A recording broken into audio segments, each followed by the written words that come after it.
Film analysis. The film being analyzed is called Death at a Funeral. Firstly, no one dies on screen. There is only one dead person, and it is dear old Dad. The movie starts off with a coffin moving to its destination, leaving behind dashed lines to represent where it has been. The coffin has a cross on it, representing the religion of the funeral if it is focused around that particular faith.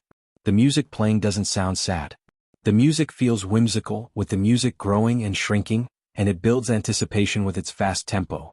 After the intro, a body is brought into a house, and the main character checks to see if it's the right one. It is a good thing he checked because that body is not the right one, which is funny to us, as it was unexpected that all that built up for the wrong person. As the carriers of the coffin take it back, music for something like the Three Stooges is playing. One scene that caught my attention is where a couple, Simon and Martha, who came to pick this guy, Troy, up at his house, go in and they say this guy's name in passing. Anyway, while Troy goes to find his pants, Simon, who is feeling anxious, takes a seat, while Martha finds some medicine to help him out. The medicine Martha picks up is in a bottle labeled Valium. She takes one out and gives it to Simon. As the movie continues, it becomes increasingly obvious that what was in the bottle wasn't Valium. It was a hallucinogen made by Troy himself. Serves Martha and Simon right. You don't walk into someone's house and take their medication simply because you've had it before.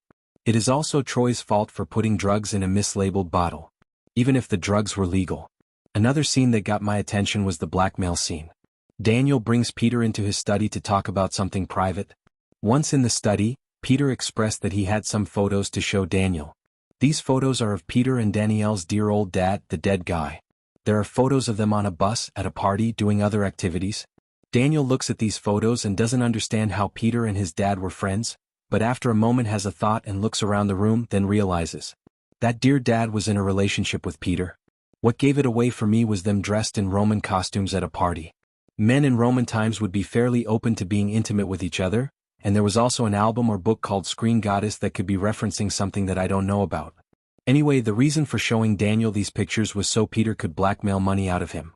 £15,000 actually. The movie had some funny bits in it, but other than that I really would watch it.